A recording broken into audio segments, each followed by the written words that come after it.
Hello, everybody, and welcome to the revolution.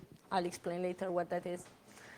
So, hello, I'm Anca. I'm a web developer. I've been involved all my professional life in open source. As a day job for XWiki, about which Vincent just talked before, but this project has nothing to do with it, so don't mix them up. And I started on the project Open Food Facts. I started at about the beginning of 2015.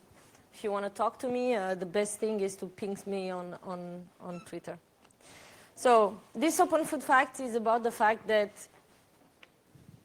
if you ever have tried to eat food from the supermarket and you try to actually figure out what you are eating, you looked at the label of the product and you saw that there's so much information on the label of the product and it's really difficult to kind of understand those things. I mean, you kind of have to know what that means and know how to read it.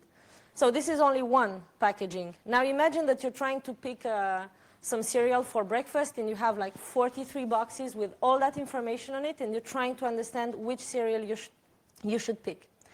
So this problem kind of brought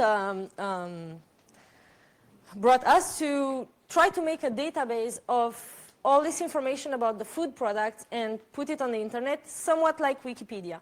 Like if you imagine that Wikipedia is containing all the information in the world and it's storing it, and if you think about OpenStreetMap, if you know about it, it's kind of the same principle. Let's take all the data about the maps and everything and put it on the internet because it's data that belongs to everybody.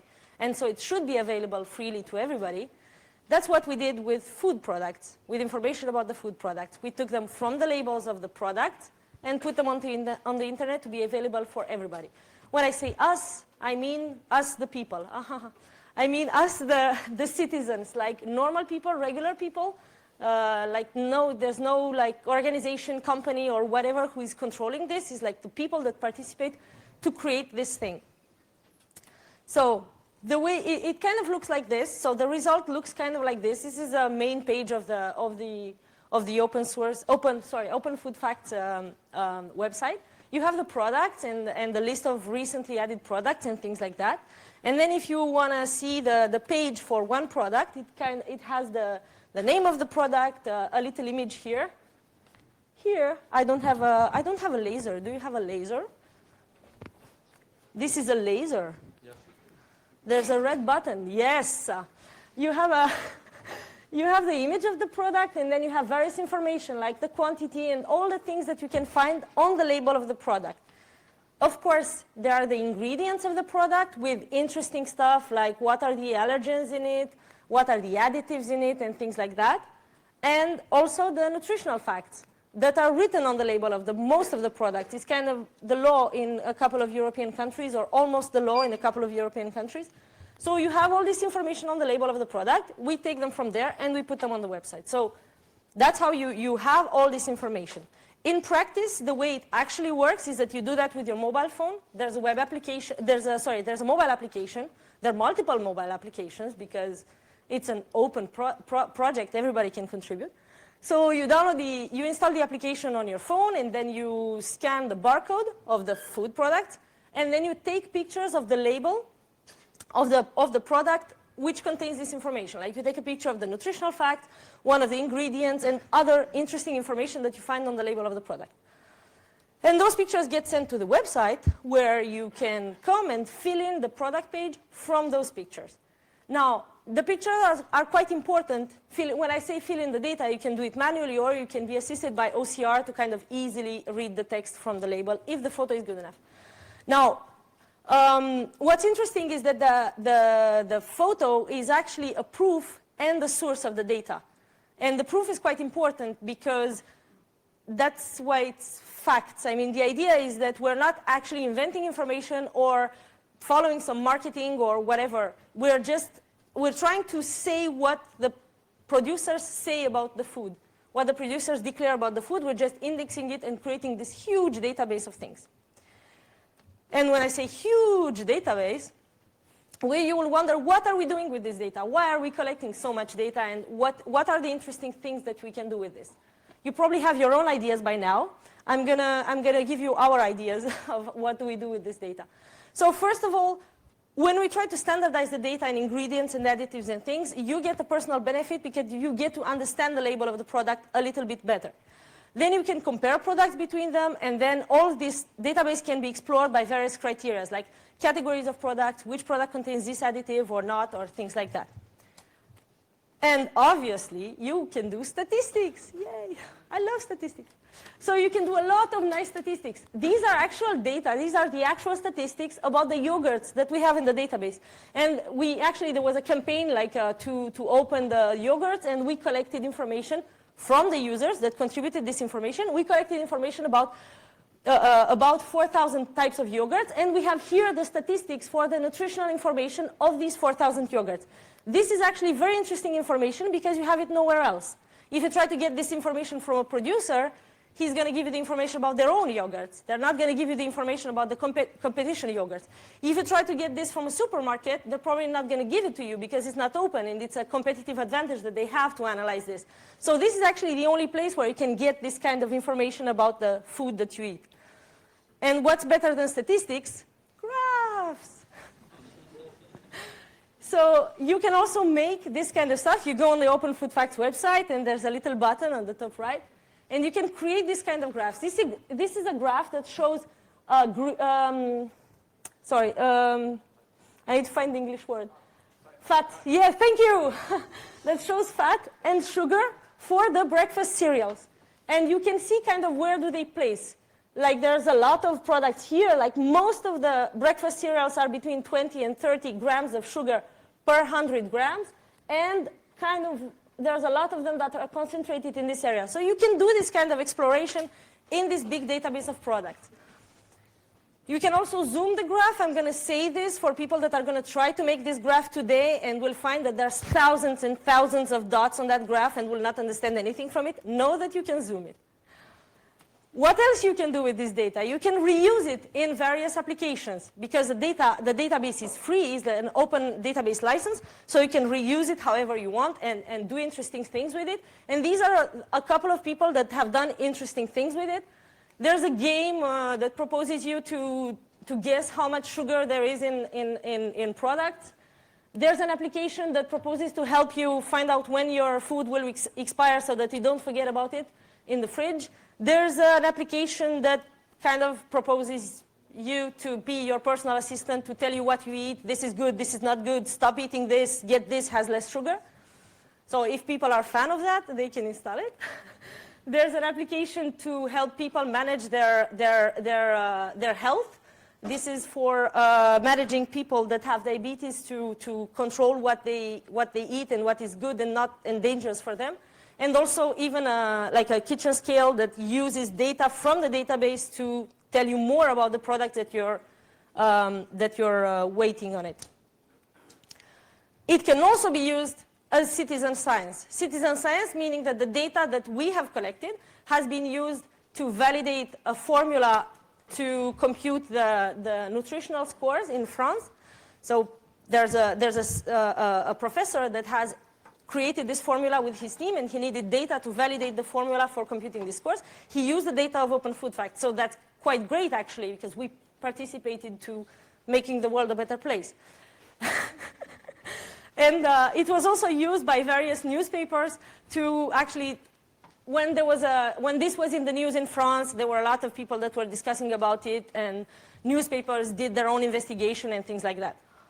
And they use the data from Open Food Facts to do investigation and say, oh, look, the average sugar in cereals is around 28 grams. Did you know? And things like that. So when we build this database, we actually participate to science. It's not only like a hobby for the weekend. And also we can imagine that in the future, there will be laws that will make it mandatory to put more information on the labels of the products, and we would want to collect that information and learn from it as citizens, and Open Food Facts is a place to put this information. So it's also a software that is like a nest where things could grow in the future. The project was launched in May 2012. Today there's about 4,200 contributors from the whole world. It started in France, but is made for the whole world. You can add products from any country in the world. And today, it has a total of 420,000 products from 191 countries. So it's quite big, actually. But there's room for you. We also made Open Beauty Facts. So as a derivative of this project, based on the same source code, we made Open Beauty Facts, which is exactly the same thing, but for cosmetic products. So if your thing is not food and your thing is cosmetics, there is this for cosmetic products as well. It's quite smaller today, but it can be just as big. I know that by this time, you're telling to yourself, hurry up, Anca, you only have 4 minutes left, and you have to explain us how to participate to this wonderful project. So you can participate in multiple ways depending on what you like to do or what you want to do and what you can do. The first thing and the easiest one is you download the application, you scan, you take photos, you go to the website, you fill in the data from the photos that you took, or you fill in the data from photos that other people took, and you contribute with data to the application. And that's it. You're part of it. You haven't missed the train.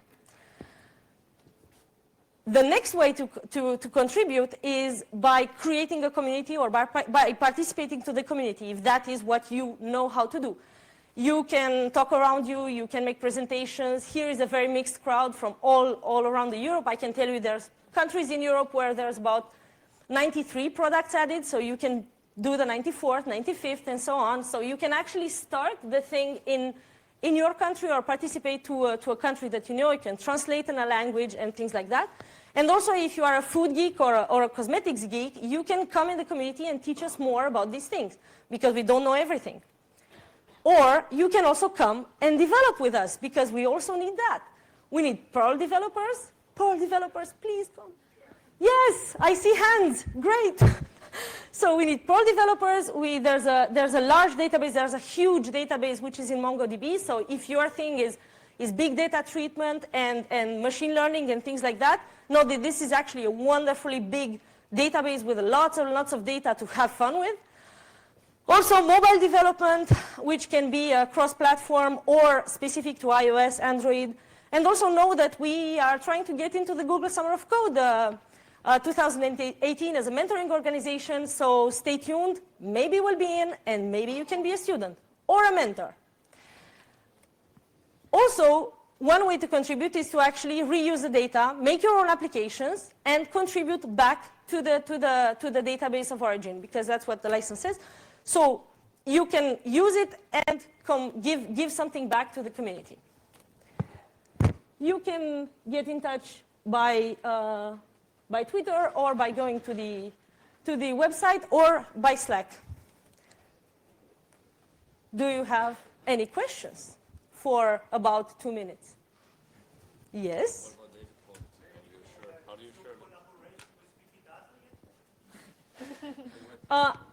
yeah, data quality. How do you assure that the data that was inputted is correct? So the question is, yeah, I'm doing it. So the question is, how do we assure that the data is of good quality? The data that was input, it's of good quality.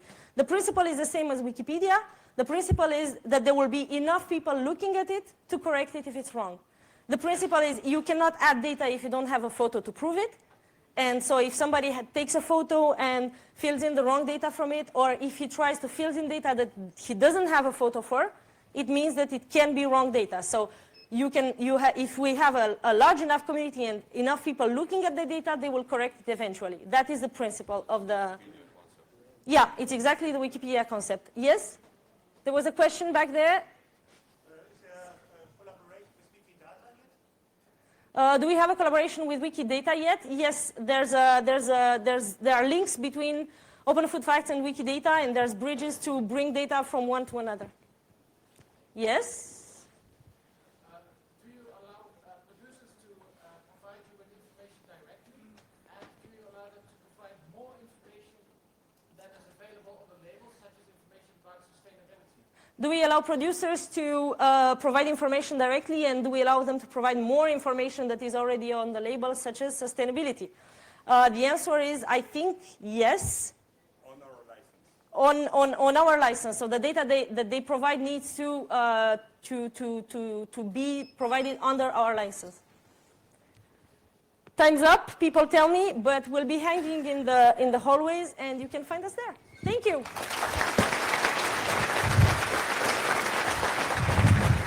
Great presentation. Thank you.